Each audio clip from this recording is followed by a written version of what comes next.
በጾም ጊዜ ስጋን ማንበላው በግና ፍየል ኃጢአት ስለሆኑ አይደለም።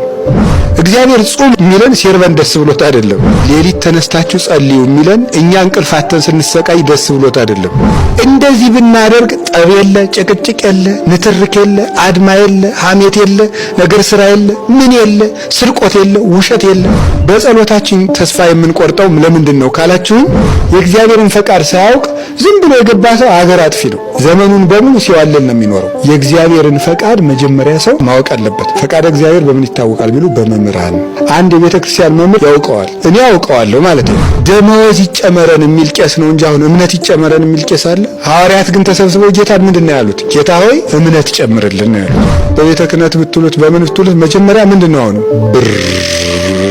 አሁንማ ሀብታሞች ራሱ ሳይኮሎጂያችንን ተረድተው ብራቸውን ፊት እያሳዩን ነው የሚመጡ እንደምታወቂያ። እኔ የዚህ ድርጅት ባለቤት ነኝ። እኔ ከአሜሪካን የመጣሁት ብሎ ነው የሚጀምር ወሬ ራሱ ሲጀምር። እግዚአብሔር የሚቀድመው መቼ ነው? እግዚአብሔር ብቻ የሚታሰበው ያለ ታርጋ እግዚአብሔር ብቻ የሚታሰበው መቼ ነው? ያለ ሳንቲም ያለ ምን አለው ያለ ምን አላት እግዚአብሔር ብቻ የሚታሰበው እግዚአብሔር ብቻ የሚታየው መቼ ነው? ያለ ተቀጽላ ፍጹም ውርደት ነው ይሄ።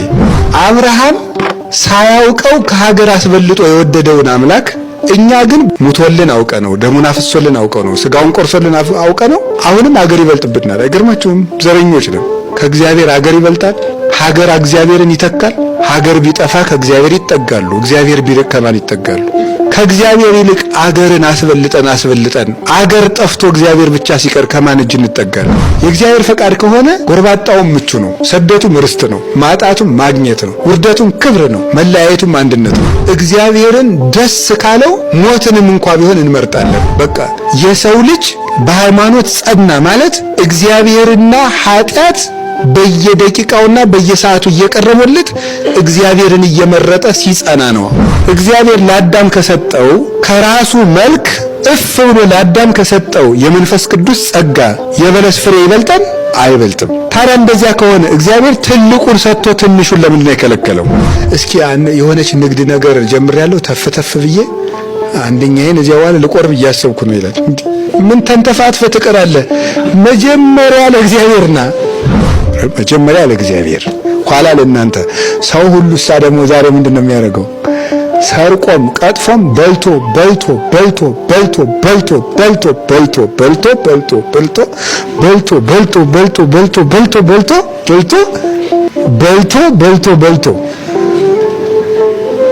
ደም ግፊት ሲይዘው ወደ እግዚአብሔር ይመጣል።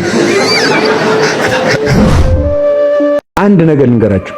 አንድ ሰው እግዚአብሔርን ወደደ የሚባለው የሚጸድቅበትን ቀመር እየፈለገ ስለሚሰራ ሳይሆን እግዚአብሔር የሚጠላውን ነገር ለእግዚአብሔር ብሎ የተወ እንደሆነ ያችናል። እለታፈቅርዎ ለእግዚአብሔር ጽድዕዋ ለእኪት። ይሄ ነው በቃ ምልክቱ ማለት ነው። እግዚአብሔርን የምትወዱት ከሆነ እግዚአብሔር የሚጠላውን ጥሉ ማለት ነው። እግዚአብሔር የሚጠላው አኮኑ ጸላይትከ ምንድነው ያለ ቅዱስ ዳዊት? ጸላይኩ ጠላትህን የምጠላ አይደለሁም ወይ? ጠላቶች ጠላቶቼ ናቸው ብሏል። ጠላቶችን እጠላለሁ። ስለዚህ የሚጠላቸው የእግዚአብሔር ጠላቶች ኃጢአት ናቸው። እግዚአብሔር አሁን የምንጸልይ ለምን ይመስላችኋል? የምንጸልይ አሁን እግዚአብሔርን ስለምንወደው ነው። ይሄን የሚያደርግ ሰው ካለን ይሸልመዋል። የምንቆርብ አሁን እግዚአብሔርን ስለምንወደው ነው አይደለም። ካልቆረብኩ ጥሩ አይደለም ብለን ነው የምንቆርብ። የምንጸልይ ካልጸለይኩ ጥሩ አይደለም ብለን ነው የምንጸልይ። ቤተክርስቲያን ሄደው ጥሩ አይደለም ብለን ነው የምንጸልይ። ጥሩ አይደለም ማለት ለኛ የሚመጣብንን አስበን ነው እንጂ እግዚአብሔርን ወደነው አይደለም የምናደርገው ማለት ነው። እግዚአብሔርን መውደድ ግን መገለጫው የመጀመሪያው ለእግዚአብሔር ብዬ እስኪ አንድ ነገር ልተው ነው።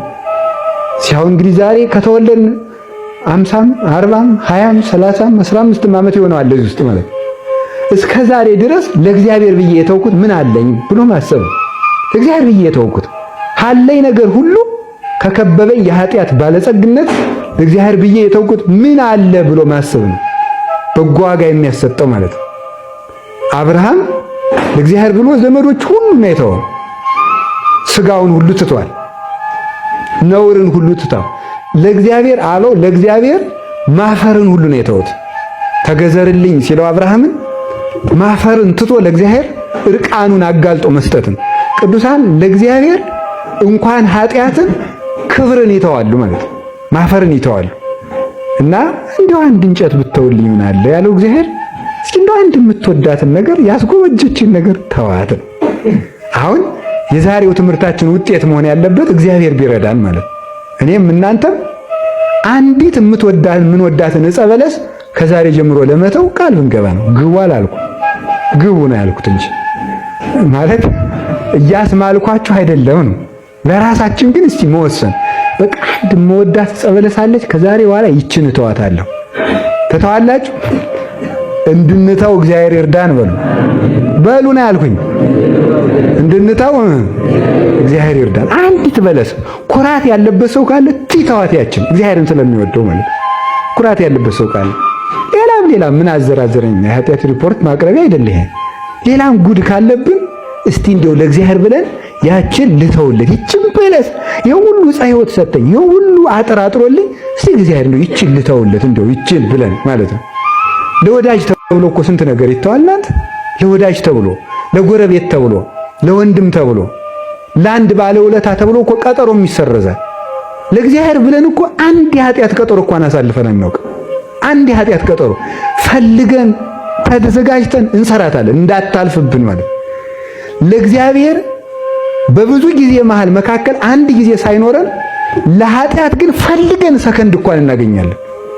ያንን ጊዜ ማለፍ መቻል እግዚአብሔርን መውደድ በገነት መኖር ይሻላል። በገነት መኖር የገነት እጽዋትን ሁሉ እየበላን ዕፀ በለስ እንድንታገስ እግዚአብሔር ይርዳን። ፍቅረ እግዚአብሔር በልቡናችን ይጽናልን።